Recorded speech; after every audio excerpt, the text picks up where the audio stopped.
Barka da zuwa tashar Arewa Prince TV. Mulki ko sarauta, kashi na 8. Idan mai sauraro bai manta ba, a shirin da ya gabata, mun tsaya ne a daidai lokacin da Hajiya Hadiza, abokiyar zaman Maman Aiman, ta shigo ɗakin ta zauna a kusa da Afiya tare da yaye mata lulluɓin da ke kanta. Ta ce, "Tubarakallah autar Aminu, yau kin fita daban, kin yi kyau kamar baki ba. Na ga har kina so ki fi yaro na ma." Afiya ta yi murmushi take kallonta ta ce, yanzu za ki fara damuna ko momi? Duk lokacin da zo ki ganin dama sai kin ce yaron ki ya fi da kyau. Shi ya sa ma na daina zuwa sashen ki." Kasaitaccen murmushi ta yi tana kallon Afiya ta ce, "Ƙarya zan miki ne? Gaskiya nake faɗa miki, Yarima ya fi ki kyau da aji." Nan da nan ta tunzuro bakinta sai ga hawaye na zubo mata. Ta soma kicin ya cire alkyabbar da ke jikinta. Momi ta riƙe ta tana dariya ta ce, "Wasa nake miki. Ai kyau mace daban yake da namiji, ballantana ma kin fi sa kyau.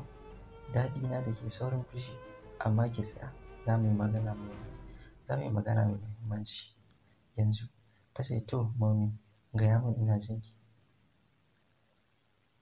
Ta tashi ba tare da ta yi magana ba, ta fita, sai ga ta dawo ta zauna. Mata ne suka shigo falon cikin layi, kansu a ƙasa, da alama bayi ne. Kowacce na sanye da wani yadi mai ɗan karen kyau ga taushi, duk iri ɗaya ne. Dogayen riguna ne, 'yan kunnensu da sarƙoƙinsu, awarwaronsu ma duk iri ɗaya ne, kuma zubin na gidan na sarauta. Lokaci ɗaya suka zube ƙasa suna kwasar gaisuwa. Momi ta dube ta, wannan karan fuskanta ba alamar wasa. Ta ce, "Gimbiya, kin tashi daga Afiya kin koma Gimbiya. Duk waɗannan da kike gani bayi ne, kuma kowacce zan gaya miki sunanta da aikinta." A yatsuna Afiya take kallon su kafin ta ɗauki kanta gare su tana kallon Momi. Momi ta ce, "Waɗannan guda 5 ɗin su ne za su kula da girkin ki. Kusan akwai Kausar, 'yar Shakur, Hamida da Sa'adiya. Waɗannan kuma masu kula da kayan sawar ki ne. Cucu, Dima, Baby Aisha, Fina, Na'imat. Sai waɗannan masu kula da gyaran gashin ki, 'yar Baka, Mausi, Hafsisi, Madugu, Annos. Waɗannan kuma masu yi miki kwalliya, Zara, Dangi, Baby, Sadiya, Miss Aisha and Miss Mira.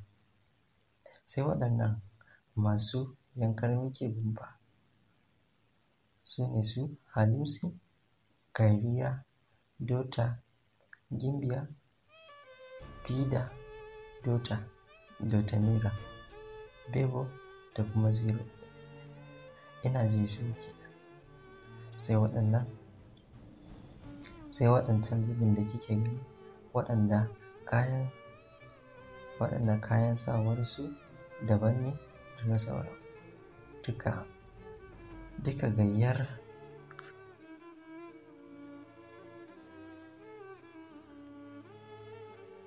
waɗancan da kike gani su ne za su ringa taya ki hira a duk lokacin da ke ra'ayin nasan halinki, ba ma hayaniya kike so ba. Ga kuma auta Firdausi za ta taya ki barci kafin yayanku ya dawo. A hankali ta sauke na nauyin numfashi tana kallon ta kafin ta ce, "Thanks, mommy, amma anya masu girkin nan sun iya kuwa? Kin sani da abinci." Safe ko kunya.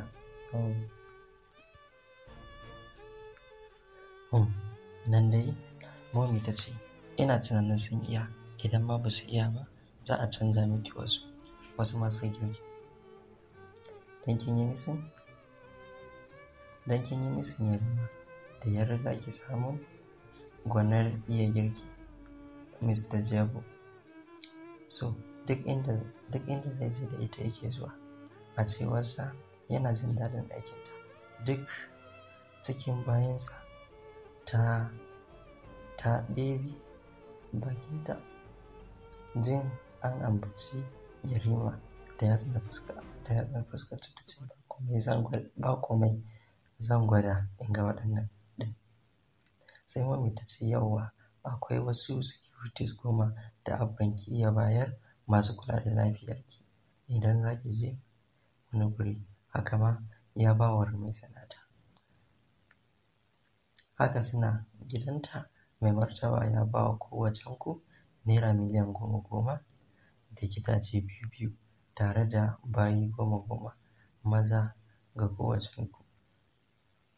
Nan ta miƙo makullin mota ta bata ta ce, "Ba zan gaya miki kowace irin mota ce ba, sai gobe za ki ganta iri ɗaya da ta Rumaisa. Kala ce kawai bambanci. Da fatan za ki zamo mai biyayya a aurenki, ki kuma riƙe amanar aurenki." Ta yi shiru tana tunanin ko da take gidan ubanta ba ta sami wannan gatan ba. A ce komai za ta yi tana da mai yi mata. Numfashi ne kawai za ta yi da kanta. Ashe da gaske Yarima da ya ce komai za a iya yi masa. Numfashi ne kawai ubansa ya amince ya yi da kansa a doron ƙasa. Can wani abu sai sarauta, amma ba ta yarda ta fi mulki ba. Sai ta ce, "Mommy, me yasa Umma ba ta zo ba ne?" Ta ce yau Umma tana kunyar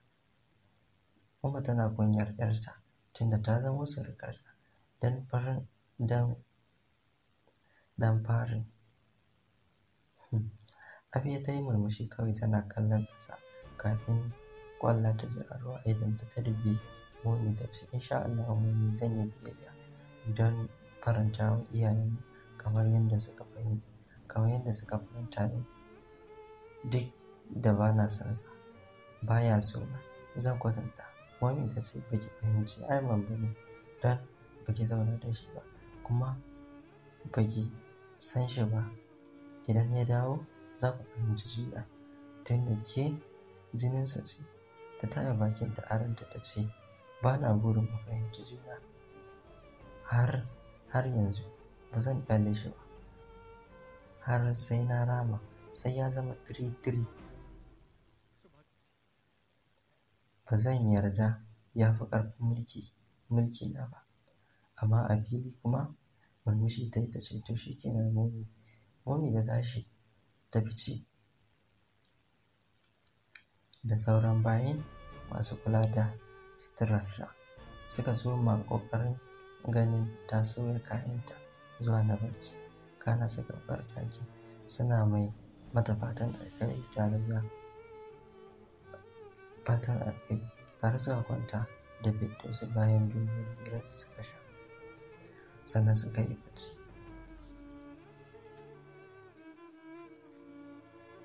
A hankali yake kallonsa cikin natsuwa da mamaki. Ya ce, "Prince, mace fa na gani a gidanka, me kake nufi?"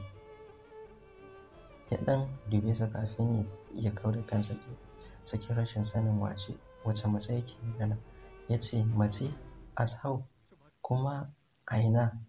Ya ce, "Nabila da ka ajiye a gida, a nan gidan, ba mace ba ce ko matarka ce?" Ya yi shiru yana nazarin maganar. Har ga Allah ya manta da tana nan a gidan tun ya shafe da shafenta. Ya ce, matata fa kace Bilal, yanzu ko ni mazinaci ne zan rasa wacce zan aura, sai wannan bullshit har kake wulaƙanta, har kake laƙaba min ita wai a matata. Bilal ya ja dogon tsaki. Sanin halin Aiman aminin nasa, ya tashi ba tare da ya yi magana ba.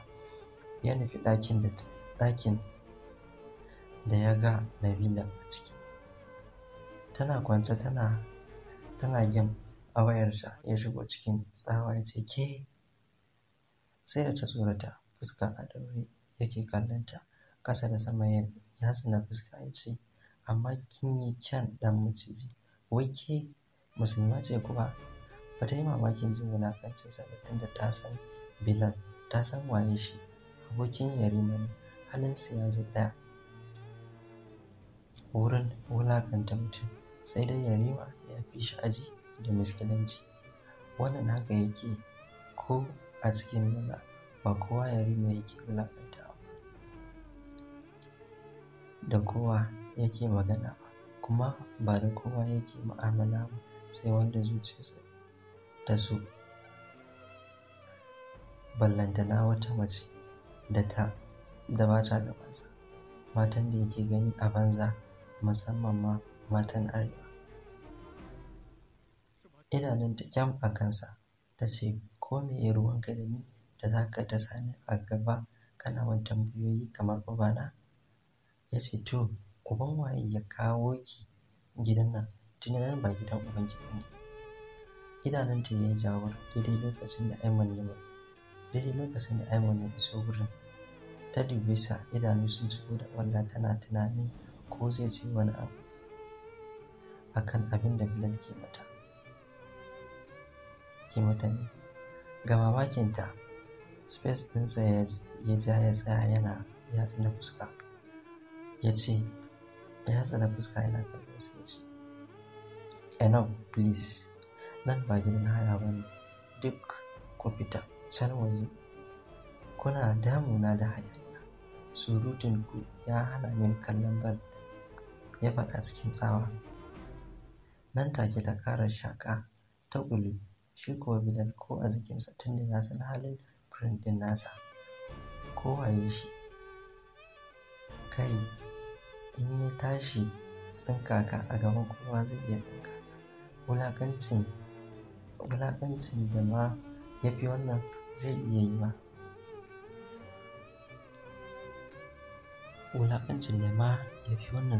ma. Amma ya ji daɗin halin kula da ya nuna a kan Nabila. Aiman ya ce, "I hope da mutane nake magana. Kun yi min tsaye kuna kallona.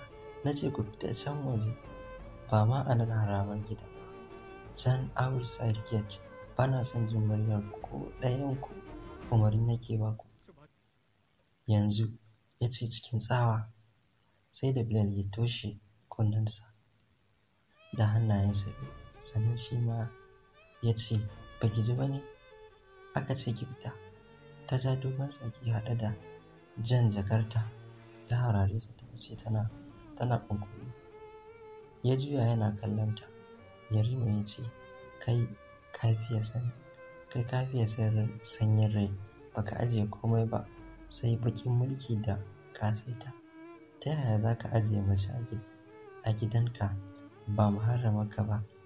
Idan kana tunanin nan rayuwar turawa ce, ba wanda ya damu da wani, ba ka tsoron na gida ya zo ya same ta, kamar irin ziyarar bazatar da mai martaba ya taɓa yi mana kwanakin baya? Idan ya zo ya same ta, ka ce me?" Ya ja hannunsa suka fita yana faɗin, "Haka ne fa Bilal, sam hankalina da tunanina bai kawo min wannan ba. Tunda na dawo na same ta, ban sake ganin ta ba. Na ɗauka ba ta gidan, kuma ban duba ba, cause ka san ba na ba wa kowa lokacina, ko da kaɗan ne. Sannan girmana girma na ya faɗi ne in tsaya neman mace a gida. Amma ai ka san ni ba mazinaci ba ko kuma ba na zina. Bilal ya ja dogon tsaki. Ayman ya sa hannu ya mintsine bakinsa ya ce ka daina Bilal, ka san ba na son zagi har cikin raina nake jin sa. Bilal ya janye hannunsa ya sake tsaki a karo na biyu ya ce idan ni na sani sai a ce ma kowa ya san ba ka zina ne, ko furen ɗinmu suka zo gidan nan suka same ta sai an zarge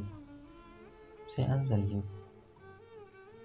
Amma wallahi na sake ganin ta a nan gidan sai na ɓallata ko na sa security su yi mata shegen duka in ga uban da ya tsaya mata. Ayman ya tsaya fuska haɗe da ɗage ƙafafunsa alamar ko a jikinsa.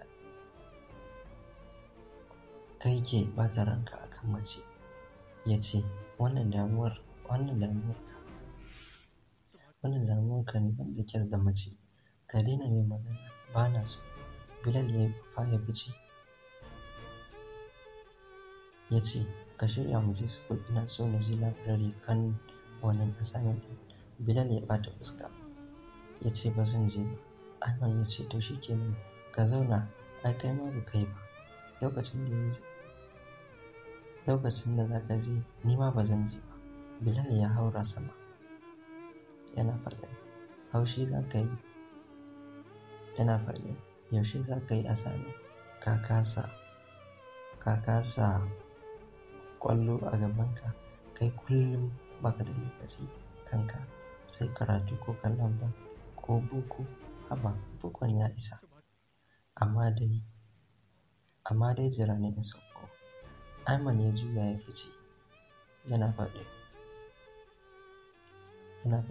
minti 5 na baka, ka ƙara ba za ka same ni ba. Ya ce to masu sauraro a nan za mu dakata kusan karanta wannan littafi mai farin jini, mulki ko sarauta. Ku dai ku ci gaba da kasancewa da Arewa Prince TV kuma ku dinga mana share a group ɗin ku na WhatsApp. Mun gode.